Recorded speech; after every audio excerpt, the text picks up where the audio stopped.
கள்ளக்குறிச்சி மாவட்டம் அத்தியூர் ஊராட்சியில் வாரந்தோறும் செவ்வாய்க்கிழமையன்று வாரசந்தை நடைபெறுவது வழக்கம்.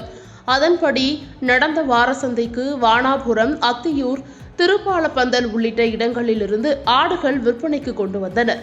வழக்கமாக இந்த சந்தையில் சுமார் 25 லட்சம் முதல் 50 லட்சம் வரை ஆடுகள் விற்பனை நடைபெறும் நிலையில் தற்போது பொங்கல் பண்டிகை கொண்டாட உள்ள நிலையில் சுமார் 3 கோடிக்கு மேல் ஆடுகள் விற்பனையாகியுள்ளது. காலை 5 மணிக்கு தொடங்கிய இந்த சந்தையில் கள்ளக்குறிச்சி, கடலூர், திருவண்ணாமலை, சேலம் உள்ளிட்ட பல்வேறு மாவட்டங்களிலிருந்து வந்திருந்த வியாபாரிகள் ஆயிரக்கணக்கான ஆடுகளை வாங்கி குவித்தனர். இதனால் கால்நடை உரிமையாளர்கள் மகிழ்ச்சி அடைந்தனர்.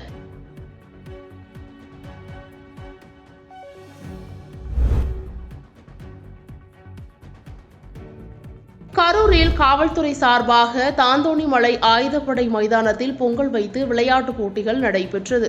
இந்நிகழ்ச்சியில் கரூர் மாவட்ட காவல் கண்காணிப்பாளர் பிரபாகர் தலைமையில் நடைபெற்றது. இந்நிகழ்ச்சியில் பரதம், கிராமிய நடனம், கும்மியாட்டம், பறையாட்டம், ஆடல் பாடல் நிகழ்ச்சி போன்றவை நடைபெற்றது. மேலும் இந்த நிகழ்ச்சியில் சிறப்பு விருந்தினராக திருச்சி மத்திய மண்டல ஐஜி கார்த்திகேயன், கரூர் மாவட்ட ஆட்சித்தலைவர் தங்கவேல், மாவட்ட நீதிபதி சண்முக சுந்தரம் ஆகியோர் கலந்து கொண்டனர்.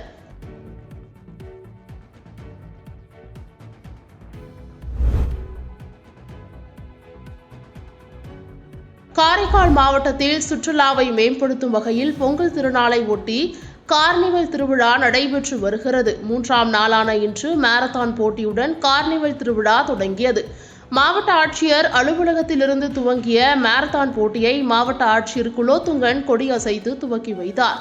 5 கிலோமீட்டர் தூரத்திற்கு நடைபெற்ற இந்த மாரத்தான் போட்டியில் 1000க்கும் மேற்பட்டோர் பங்கேற்றனர்.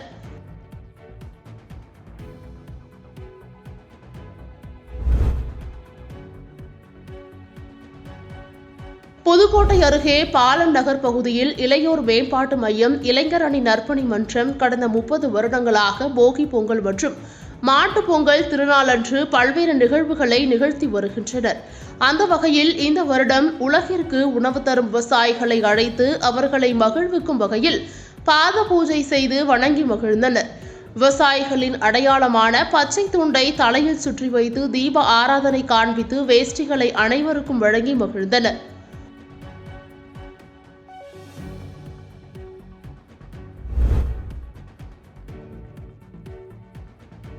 தென் தமிழகத்தில் பிரசித்தி பெற்ற சிவாலயங்களுள் ஒன்றான நெல்லை அருள்மிகு நெல்லையப்பர் காந்திமதி அம்மாள் திருக்கோயில் தைப்பூச திருவிழா இன்று காலை கொடியேற்றத்துடன் தொடங்கியது.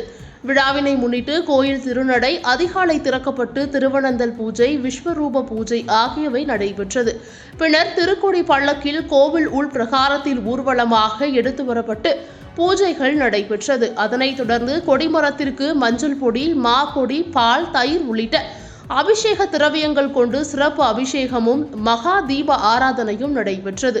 கொடியேற்ற நிகழ்ச்சியில் திரளான பக்தர்கள் கலந்து கொண்டு சாமி தரிசனம் செய்தனர்.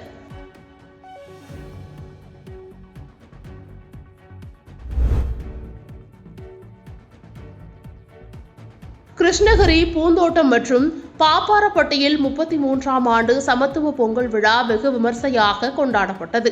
பொங்கல் பண்டிகையை முன்னிட்டு இளைஞர்களை ஊக்குவிக்கும் வகையில் கபடி, கோகோ, இசை நாற்காலி, கயிறு இருத்தல் உள்ளிட்ட பல்வேறு போட்டிகள் நடத்தப்பட்டது.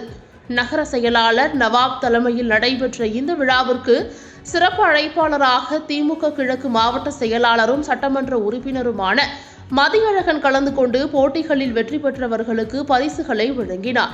மேலும் இந்நிகழ்ச்சியில் பொறுக்குழு உறுப்பினர்கள் அஸ்லாம், அஞ்சூர் நாகராஜ், அரசு வழக்கறிஞர் தண்டபாணி உள்ளிட்ட ஏராளமானோர் கலந்து கொண்டனர்.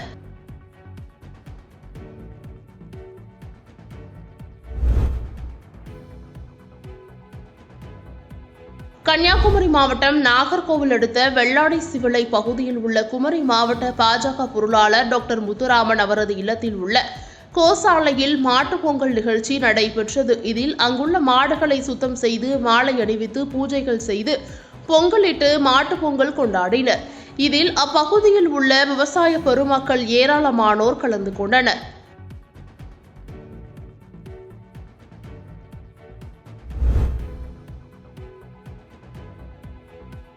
திருவள்ளுவர் தினத்தை முன்னிட்டு திருக்குறள் கழகம் சார்பில் திருவள்ளுவருக்கும் தமிழ் மொழிக்கும் சிறப்பு சேர்க்கும் வகையிலும் தமிழ் மாமுனிவரை வணங்கும் வகையிலும் புதுக்கோட்டை சின்னப்பா பூங்காவில் அமைக்கப்பட்டுள்ள 10 அடி உயரமுள்ள திருவள்ளூர் சிலைக்கு திருக்குறள் கழக மாவட்ட தலைவர் ராமையா சார்பில் 50க்கும் மேற்பட்ட நிர்வாகிகள் மாலை அணிவித்து மரியாதை செலுத்தினார்கள். அதன் பின்னர் தற்காப்பு கலைக்குழுவினரால் சிலம்பம், கராத்தே, கத்தி சண்டை உள்ளிட்ட தற்காப்பு கலையினை போட்டி நடைபெற்றது.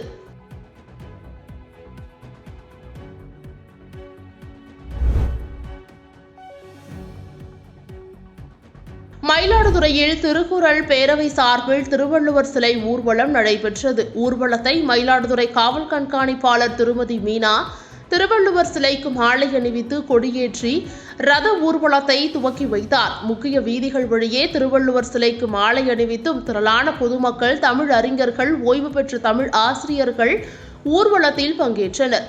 அதனையடுத்து மயிலாடுதுறை திருக்குறள் பேரவையின் 108வது கூட்டம் நடைபெற்றது. இதில் பல்வேறு போட்டிகளில் வெற்றி பெற்ற மாணவ மாணவிகளுக்கு பரிசுகள் வழங்கப்பட்டது.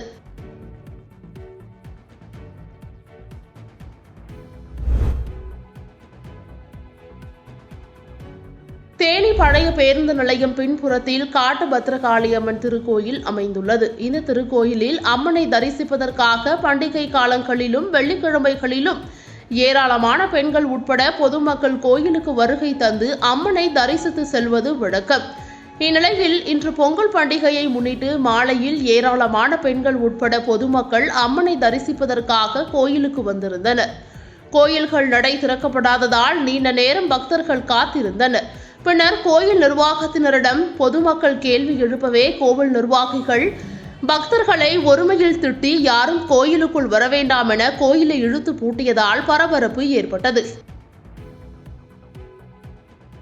பாதகம் செய்பவரை கண்டால் நாம் பயங்கொள்ளலாகாது பாப்பா, மோதி மிதித்து விடு பாப்பா, அவர் முகத்தில் உமிழ்ந்து விடு பாப்பா. அண்மை செய்திகளை உடனுக்குடன் தெரிந்து கொள்ள இணைந்திருங்கள் இயம்நாடு தொலைக்காட்சியுடன்.